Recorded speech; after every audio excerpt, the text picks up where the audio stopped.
Bismillahirrahmanirrahim. Assalamualaikum warahmatullahi wabarakatuh. Alhamdulillah wassalatu wassalamu ala rasulillah wa ala alihi wa sahbihi wa mawalah wa la hawla wa la quwata illa billahi wa ba'du. Alhamdulillah, segala puja dan puji hanya milik Allah subhanahu wa ta'ala. Salawat dan juga salam kita hadiahkan kepada Rasul kita Nabi besar Muhammad sallallahu alaihi wa ala alihi wasallam. Hadirin dan hadirat yang dimuliakan Allah subhanahu wa ta'ala, pembahasan di malam hari ini, karena masih suasana bulan Rabiul Awal, kita masih bicara seputar manusia terbaik, manusia pilihan Allah subhanahu wa ta'ala, Nabi kita Muhammad sallallahu alaihi wa alihi wasallam. Dan pembahasan di malam hari ini kita fokus kepada perjalanan Nabi sallallahu alaihi wasallam kelak pada hari kiamat. Jadi kalau sejarah Nabi ketika di dunia mulai lahir, hijrah, sampai wafatnya mungkin sering dengar. Tapi bagaimana perjalanan Nabi SAW di akhirat? Inilah yang kita akan bahas di malam ini. Ma'asyiral muslimin wal muslimat rahimakumullah. Banyak dijelaskan dalam hadis-hadis yang sahih tentang sosok Nabi SAW di akhirat dan apa yang dilakukannya. Kita urut berdasarkan beberapa riwayat. Pertama, bahwa saat manusia dibangkitkan dari alam kubur-kubur mereka, setelah tiupan sangkakala kedua Israfil, maka yang pertama kali dibangkitkan dalam kubur itu adalah Rasul kita Muhammad sallallahu alaihi wasallam. Dan itu berdasarkan sabda beliau sendiri, ana awal man yanshaqu anhul qabr. Sayalah yang pertama kali manusia yang dibangkitkan dari dalam kubur. Jadi Rasul sallallahu alaihi wasallam adalah manusia yang pertama kali sebelum ada yang dibangkitkan dalam kubur itu adalah beliau sendiri. Walaupun dalam beberapa riwayat Rasul sallallahu alaihi wasallam ketika dibangkitkan itu dia melihat Nabi Musa juga dibangkitkan. Kemudian Rasul mengatakan, aku tidak tahu apakah aku dulu ataukah dia. Tapi yang jelas bahwa pendapat yang kuat bahwa yang pertama kali dibangkitkan kelak pada hari kiamat dari kubur-kubur mereka adalah Rasul kita Muhammad SAW, baru kemudian disusul dengan yang lainnya.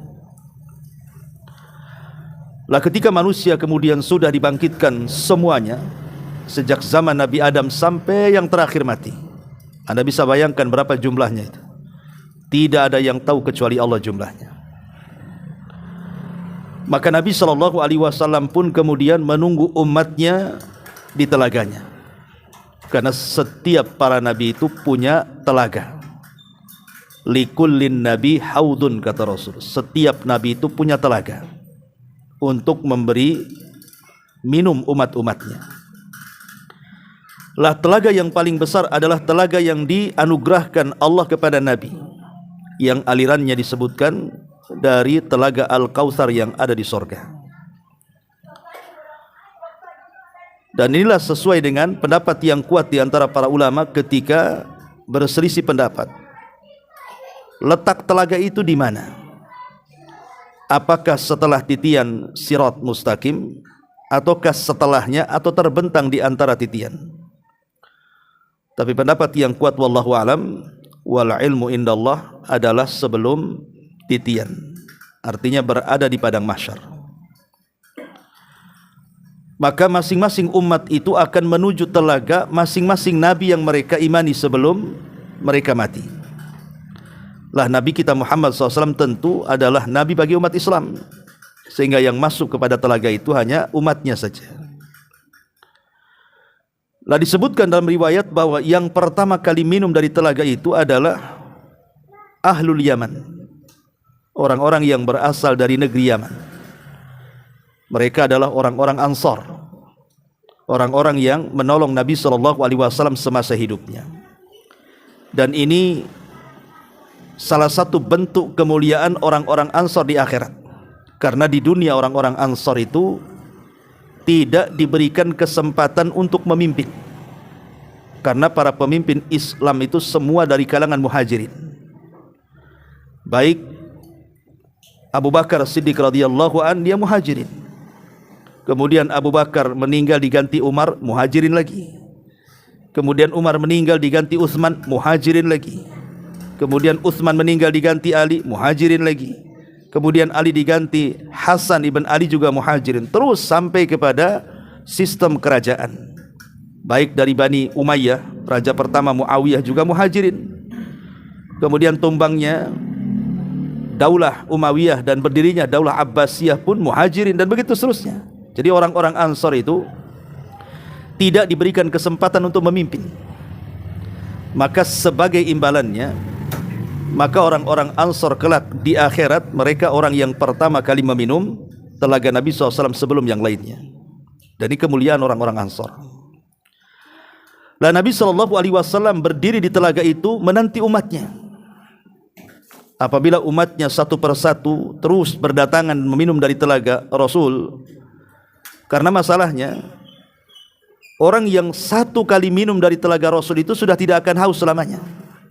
Sebagaimana Rasul mengatakan, man syariba minhu lam yadma anhu abada.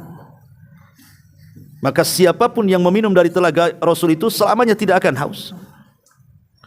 Kenapa demikian? Karena mereka akan dihadapkan kepada matahari yang didekatkan di atas kepala. Secara otomatis mereka akan kehausan.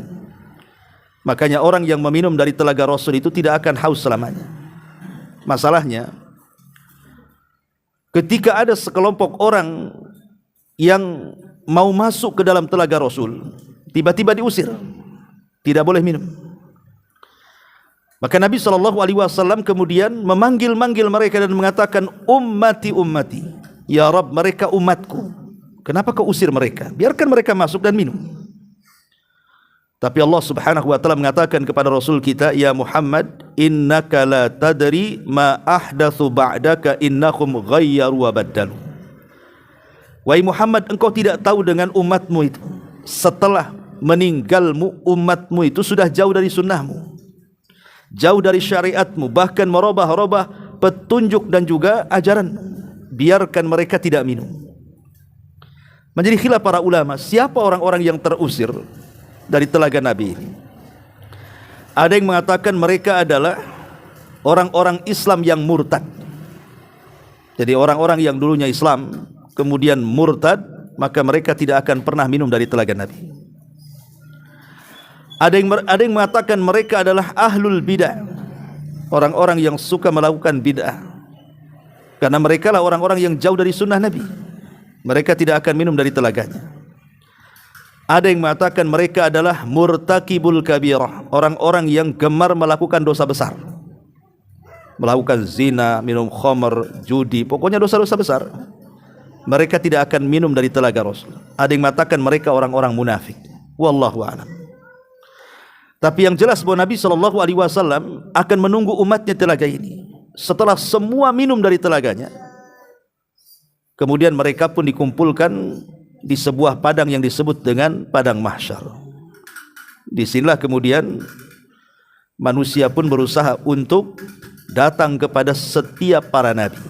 Setiap nabi datang untuk memintakan syafaat kepada Allah Subhanahu wa taala. Ya wajar, bagaimana tidak? Mereka ingin segera tahu nasib mereka. Sementara matahari didekatkan di atas kepala 1 mil, kemudian keringat pun bercucuran tidak ada henti, kemudian tidak ada makan, tidak ada minum, kondisi mereka harus berdiri, sehingga mereka bertanya-tanya nasib mereka seperti apa. Makanya mereka cobalah mendatangi Nabi Adam. Kemudian Adam pun menolak dan tidak bisa memberikan syafaat. Kemudian datang kepada Nuh. Nuh pun sama, tidak sanggup memberikan syafaat. Kemudian datang kepada Ibrahim. Ibrahim pun angkat tangan. Kemudian datang kepada Musa. Musa pun sama. Ketika datang kepada Isa bin Maryam, maka Isa justru mengarahkan datanglah kepada Muhammad, seorang laki-laki yang telah diampuni dosanya, yang telah, yang sedang, dan yang akan datang. Mintalah syafaat kepada beliau, kepada Allah subhanahu wa ta'ala. Akhirnya manusia pun datang kepada Rasul. Kemudian mereka mengatakan, ya Muhammad, ala tara ila ma nahnu fihi, tidakkah kau melihat kami bagaimana ibanya kami seperti ini? Isfa' lana ila rabbik, mintalah syafaat untuk kami kepada Rabbmu.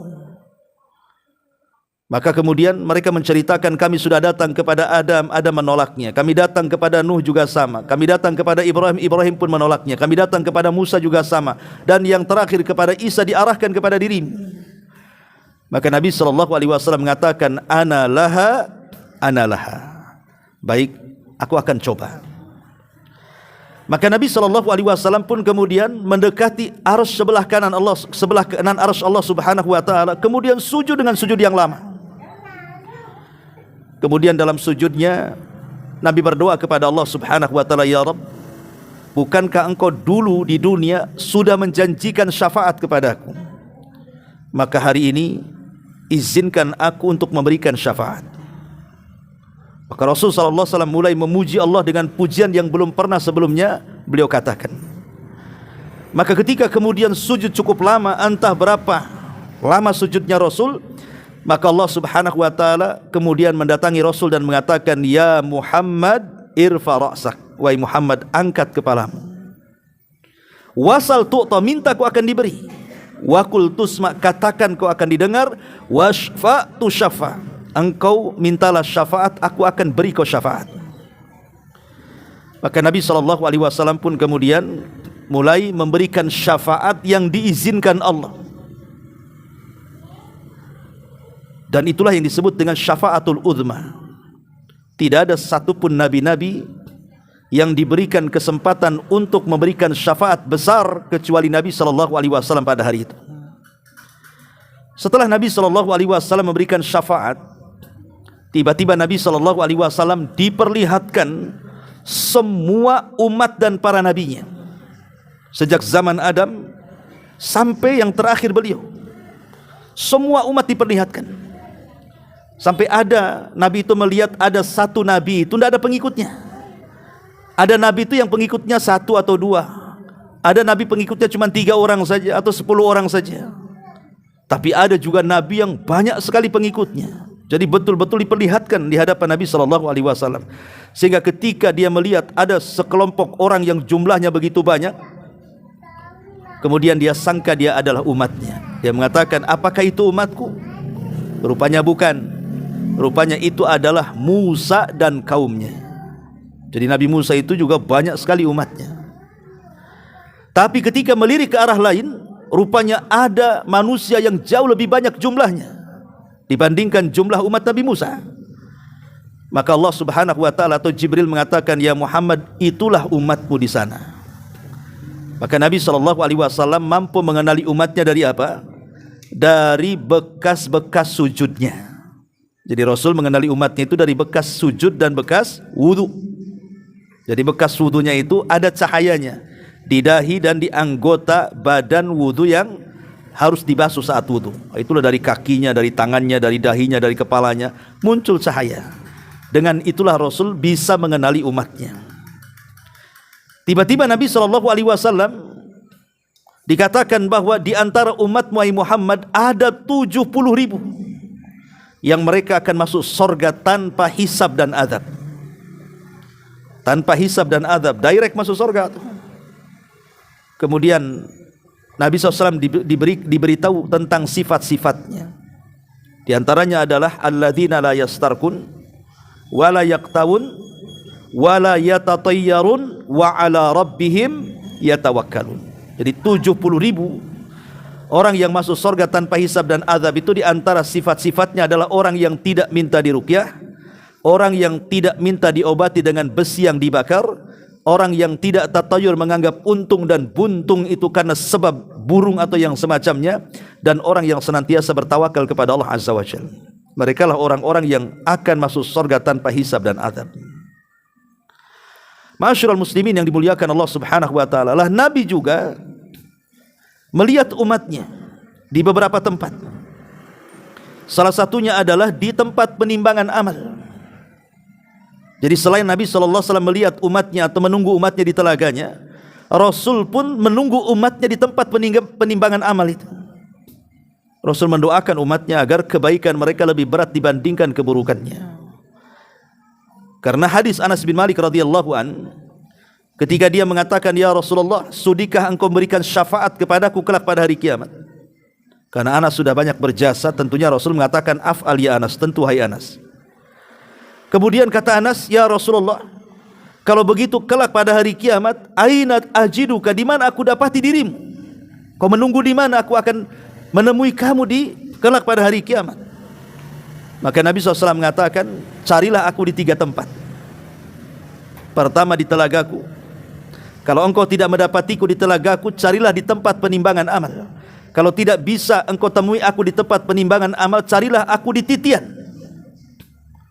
Artinya Nabi SAW juga hadir ketika manusia dari umatnya sedang ditimbang amalan mereka, dan berdoa kepada Allah Azza wa Jalla agar timbangan umatnya itu kebaikannya lebih berat dibandingkan keburukannya, karena itu yang akan menyelamatkan mereka.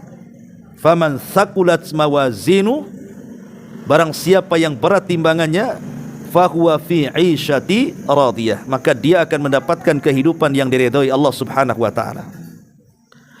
Lah setelah kemudian proses hisab, kemudian proses timbangan, kemudian proses pembagian catatan dan begitu seterusnya, maka manusia pun mulai akan menyeberangi titian. Memang menjadi khilaf ulama akidah tentang apakah semua orang akan melewati titian itu, baik mukmin atau kafir, ataukah hanya orang-orang yang beriman, di mana orang kafir itu mereka akan langsung masuk ke dalam neraka tanpa melewati titian. Ya, ada sebagian ulama mengatakan bahwa orang kafir tidak akan menginjak titian, mereka langsung dimasukkan ke neraka. Tapi ada juga ulama mengatakan bahwa orang kafir juga akan melewati di titian, tetapi baru saja mereka melangkah, mereka sudah pada berjatuhan ke dalam jahanam. Lah orang yang pertama kali menyeberang titian itu adalah Nabi kita Muhammad SAW. Dialah orang yang pertama kali menyeberang. Kenapa? Karena umat Rasul adalah umat yang pertama kali menyeberang sebelum umat-umat yang lainnya. Lah Rasul yang pertama tuh menyeberang. Nanti setelah Rasul sudah sampai di ujung titian, maka Nabi SAW akan melihat umatnya setiap yang menyeberang. Rasul akan berdoa kepada Allah, Allahumma salim salim, ya Allah selamatkan dia, ya Allah selamatkan dia. Setiap umatnya menyeberang, Rasul meminta kepada Allah diselamatkan. Walaupun kenyataannya ya ada yang selamat, ada yang tidak, tergantung amalannya. Tapi bagaimana Nabi SAW sayangnya dengan kita, ketika kita ini meniti titian sirat itu, Rasul terus berdoa kepada Allah, Allahumma salim salim, ya Allah selamatkan umatku, selamatkan umatku.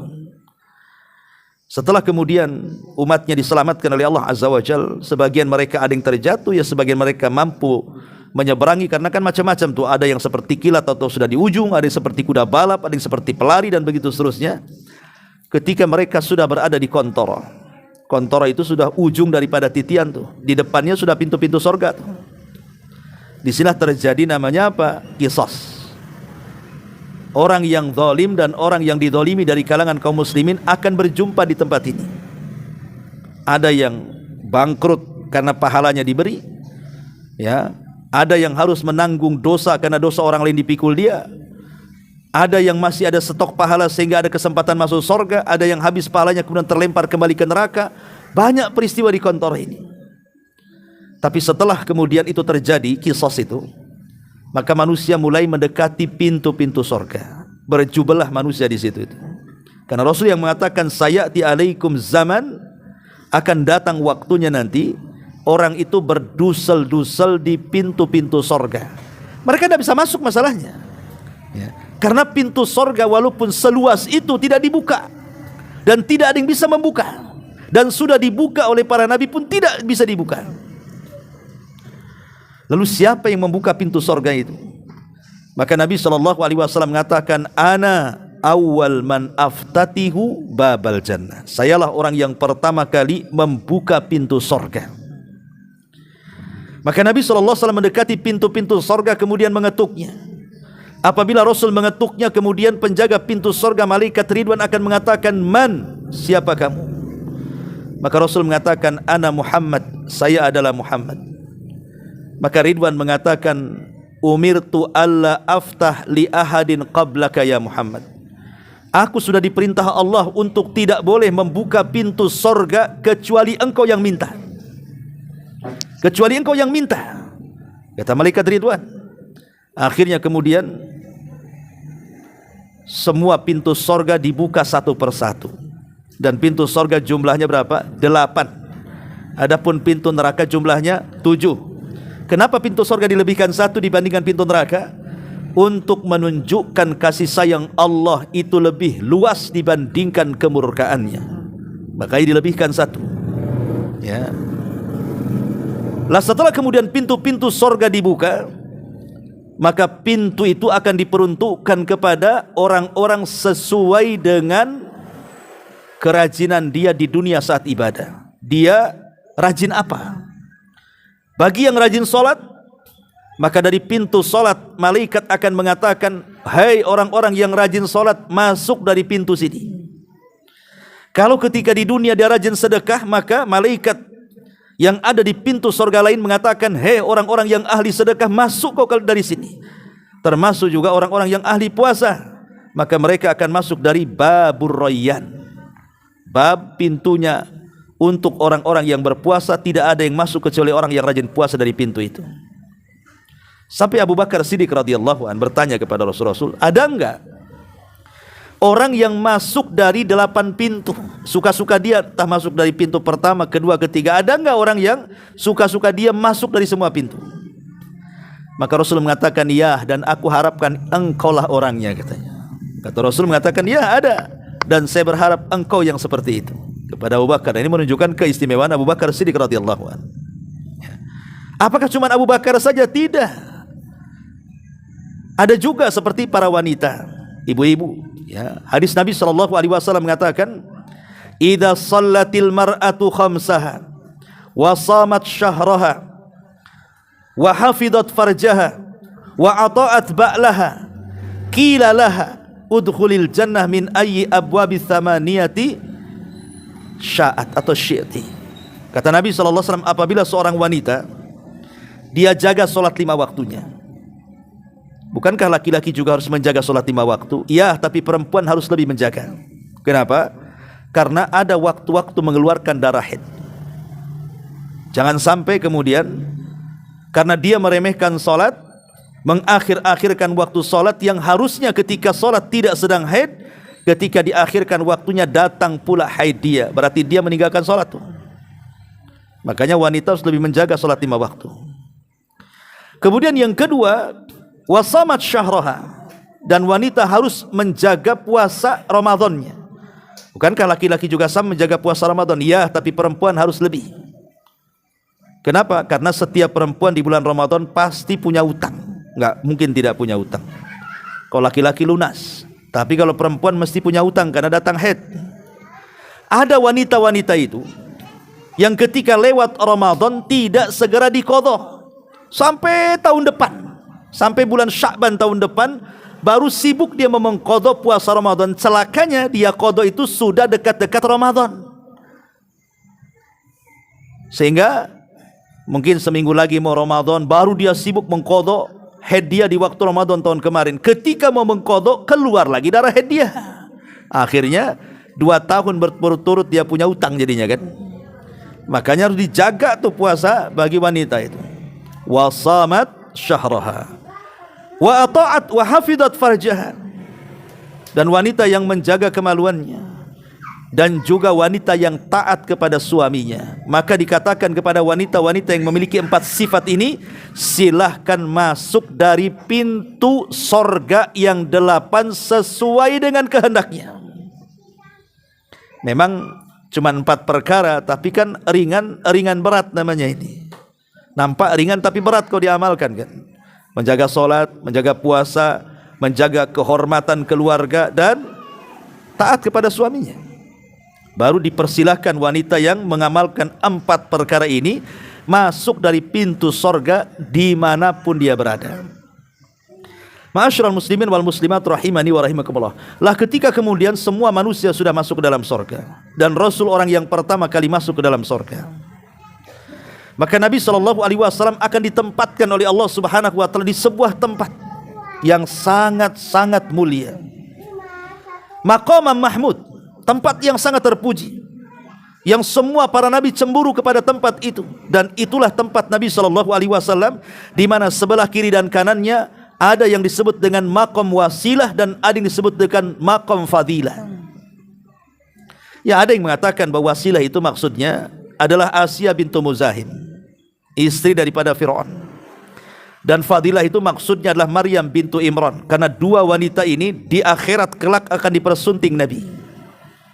Karena Asia bintu Muzahim, istri Fir'aun, Fir'aun tidak akan keluar dari neraka selamanya. Adapun Maryam tidak pernah menikah.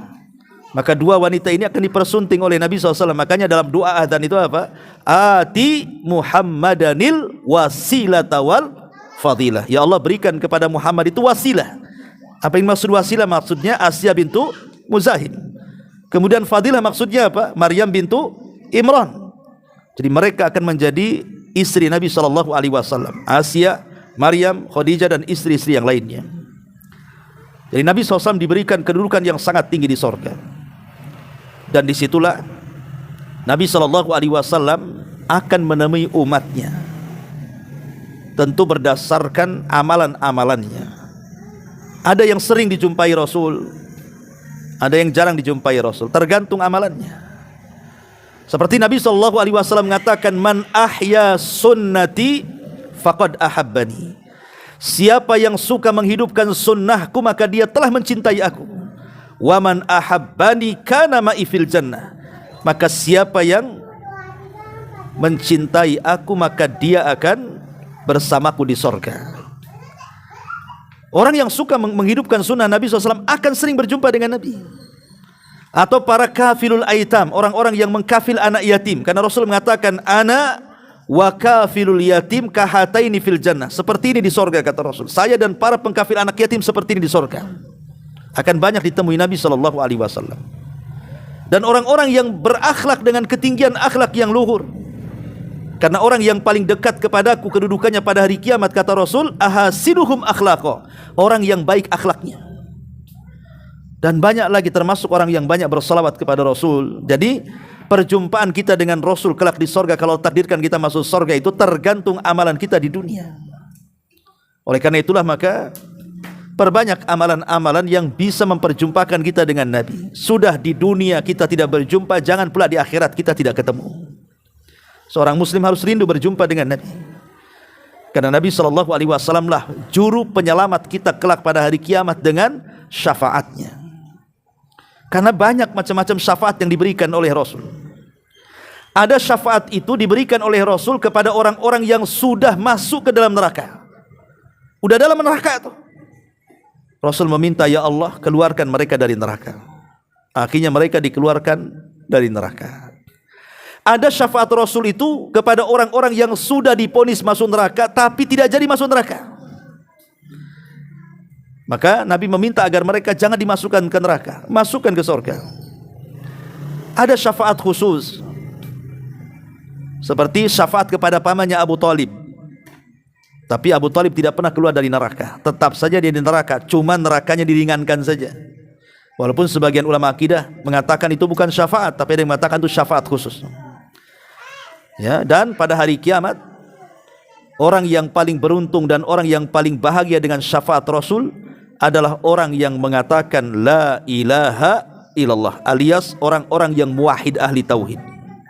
Kata Rasul sallallahu alaihi wasallam, as'adun nas bi syafaati yaumal qiyamah man qala la ilaha illallah. Orang yang paling bahagia dengan syafaatku pada hari kiamat adalah orang yang mengucapkan kalimat tauhid la ilaha illallah. Subhanallah, ya. Itulah sekilas tentang perjalanan Nabi SAW. Kalau saya ringkas, maka Nabi SAW orang yang pertama kali bangkit dari kuburan. Kemudian setelah itu Nabi SAW menanti umatnya di telaganya. Kemudian setelah itu ada proses syafaatul uzma. Maka Nabi SAW diizinkan untuk memberikan syafaatul uzma. Termasuk Rasul diperlihatkan semua Nabi dan umatnya. Bahkan Nabi SAW dan umat Islam akan menjadi saksi bagi semua para Nabi. Jadi umpamanya Nabi Nuh itu dikumpulkan beserta umatnya. Maka Allah bertanya kepada Nuh, Nuh, sudahkah kau sampaikan risalahku kepada umatmu? Kata Nuh, sudah. Maka Allah akan mengatakan kepada umat Nuh, umat Nuh, betul Nuh sudah menyampaikan risalahnya. Kata umatnya, dusta ya Rabb, Nuh tidak pernah menyampaikan risalahnya kepada kami. Maka Allah mengatakan, ya Nuh, adakah saksi bahwa engkau sudah menyampaikan risalahmu kepada umatmu? Maka Nuh mengatakan, ya, aku punya saksi. Kemudian ditunjuk kepada Rasul dan umatnya kita-kita ini. Maka Allah Subhanahu wa ta'ala juga akan memanggil kita di hadapan Allah dan mengatakan, kenapa engkau mau jadi saksi akan Nuh? Apakah dia menyampaikan risalah atau tidak? Maka kita akan mengatakan, ya Rabb, tentu kami siap menjadi saksi bagi Nabi Nuh. Allah mengatakan, bukankah kalian tidak hadir saat Nuh hidup di zaman itu? Kau enggak ketemu zamannya, macam mana akan jadi saksi? Maka umat Rasul dan umatnya mengatakan, yang mengatakan Nuh menyampaikan risalah itu bukan kami ya Rabb, tapi engkau sendiri. Kemudian dibacakan Al-Quran yang menceritakan tentang perjuangan Nuh berdakwah kepada kaumnya. Maka Allah pun membenarkan Nuh dan mendustakan umatnya. Ya, jadi banyak perjalanan Nabi SAW selama di akhirat di mana mereka atau Rasul SAW betul-betul mengurus umatnya. Kalau bisa jangan sampai ada satupun umatnya dimasukkan ke dalam neraka. Tapi sekali lagi, neraka dan sorga milik Allah. Allah lah yang menentukan siapa yang masuk sorga dan siapa yang masuk ke dalam neraka. Wallahu a'lam bishawab. Ini di antara perjalanan Nabi SAW di akhirat, ya mungkin tidak bisa dibentangkan panjang-panjang. Sebelum saya tutup, kalau ada yang mau bertanya, silahkan kita buat tanya jawab. Kalau tidak, kita tutup. Ya, ada waktu 10 menit. Iya. Assalamualaikum warahmatullahi wabarakatuh. Waalaikumsalam warahmatullahi wabarakatuh. Ini mungkin agak sedikit keluar dari tema. Boleh, boleh. Jika misalkan ada orang misalnya zalim ke kita, misalnya maaf nih dalam bentuk uang gitu. Oke. Misalnya, itu apakah kita sebaiknya mengikhlaskan atau seperti dalam bentuk utang misalnya? Apa kita mengikhlaskan atau Iya. kita tuntut nanti di akhirat misalnya benar-benar zalim lagi? Iya. Ya, alhamdulillah. Tentang masalah utang piutang, ada hadis Nabi SAW yang mengatakan, man yassara am mu'sirin fid dunya yassarallahu anhu fid dunya wal akhirah. Siapa yang memudahkan kepada orang yang dihutangi, maka Allah akan mudahkan urusannya di dunia, dan Allah juga akan mudahkan urusannya di akhirat. Apa yang dimaksud memudahkan orang yang dihutangi itu? Pertama, dengan cara memberikan tangguhan lebih lama lagi. Ya sudahlah, kalau engkau tidak sanggup bayar bulan ini, saya tambah 3 bulan lagi, atau setahun lagi, atau kapan-kapan kau ada uang bayar. Ya. Yang kedua, atau dengan cara mengurangi nominal hutangnya. Kalau hutangnya 10 juta, kau bayar 5 juta sajalah. 5 jutanya saya sedekahkan. Atau yang paling tinggi, ya betul-betul mengikhlaskan. Sudah saya ikhlaskan. Bukan berarti diikhlaskan di dunia tidak ada perhitungan di akhirat. Tetap masih ada perhitungan di akhirat. Cuman di dunia kita ikhlaskan supaya kita dapat pahala maksudnya. Tapi perhitungan dia di akhirat belum selesai. Ya. Kita ikhlaskan. Lah inilah bentuk memudahkan orang yang kita hutangi. Memberikan tangguhan waktu, atau memangkas hutangnya, atau mengikhlaskan secara keseluruhan. Ulama mengatakan, kalau kita menghutangi uang kepada orang, setiap hari kita mendapatkan pahala sebesar nominal hutang yang kita berikan kepadanya. Jadi kalau seandainya, makanya kenapa makin lama tangguhan makin banyak pahala. Tapi makin sedikit waktu tangguhan, ya sedikit juga pahalanya. Karena hutang piutang dalam Islam itu memang murni soal sosial. Tidak boleh mengambil keuntungan dalam hutang piutang. Kalau ada keuntungan dalam hutang piutang, maka jatuhnya riba. Ingat ya, hutang piutang dalam Islam itu murni sosial. Hutang segitu bayar segitu. Tidak bisa hutang segitu bayarnya lebih. Nanti jadi rentenir. Nanti jadi riba nantinya ya. Jadi memang murni soal sosial. Makanya kan ini urusan sosial berpahala. Ya kan ini soal sosial berpahala. Makanya pahala itu akan didapat. Dan kalau seandainya sudah masa tangguhannya sudah sampai, kemudian masih belum bisa untuk membayar, maka pahalanya akan dilipat gandakan 2 kali lipat sampai dia bisa bayar. Kalau sampai kiamat tidak bisa bayar, setiap hari antum dapat pahala dari dia 2 kali lipat. Itu kalau kita paham tentang pahala kan gitu ya. Itu di dunia, belum lagi di akhirat. Makanya kemudian ketika kita memudahkan orang yang dihutangi itu, maka pahalanya besar sekali. Ustaz, dia zalim. Ya, zalim itu urusan dia dengan Allah. Ada perhitungan sendiri. Tapi saya ingin dapat pahala dari meminjamkan uang. Ya sudahlah, kalau tak mau bayar saya sedekahkan saja. Kalaupun dipaksa percuma juga, nggak akan mungkin bayar. Karena zalim. Ya. Jadi satu sisi urusan zalim biar dia dengan Allah, tapi urusan kita dengan Allah berbeda lagi. Kita ingin dapat pahala dari itu, ya sudah diikhlaskan saja. Wallahu a'lam. Iya. Bismillah, izin bertanya Ustadz, hukum berjualan atau menerima pesanan acara gereja. Iya. Kalau memang ibu ini biasa jualan setiap hari jualan, kadang-kadang jualan gorengan atau jualan apa, yang membeli ya macam-macam, ada muslim ada non muslim, ada yang mesan itu ya untuk walimah, untuk apa, pokoknya kita memang tidak menghususkan untuk gereja, maka nggak ada masalah. Satu hari kemudian pesanan ya nggak ada masalah ya, karena kan kita jualan, siapapun yang mesan kita kasih kan itu, kalau tidak ada maksud itu. Tapi kalau maksudnya memang ibu usaha itu karena hanya untuk itu, pesanan itu saja, ya nggak boleh lah. Apalagi acara-acara yang jelas-jelas gitu ya, acara-acara yang di situ mempengaruhi akidah kita. Seperti Natal itu kan acara-acara yang bertentangan dengan akidah kita. Sebab kalau kita mengucapkan selamat Natal, artinya kita mengakui Isa itu Tuhan. Isa itu anak Tuhan, Isa itu satu di antara 3 Tuhan. Isa itu disalib di tiang gantungan, padahal kita katakan Isa belum mati. Ya kan, kalau acara-acaranya memang menyimpang, ya enggak boleh. Tapi kalau ibu kan hanya jualan, siapapun yang pesan ya silakan saja. Nah itu lihat apakah dia jualan secara umum, tiba-tiba ada yang pesan dari sana, ada yang pesan di sini, ada masalah. Tapi kalau jualan khusus, memang dia tidak pernah buka kecuali untuk itu, itu tak boleh. Ya, karena dikhususkan kan itu. Wallahu a'lam. Ya tapi ahsannya kalau memang bisa ditolak walaupun gambaran yang pertama, ya itu lebih baik lagi. Insya Allah rizki Allah ganti. Insya Allah gantilah. Oh ini sayang Ustaz, banyak pesanannya ini, udah kegambar untungnya. Allah maha kaya. Allah maha kaya, insya Allah Allah ganti. Ya. Wallahu a'lam.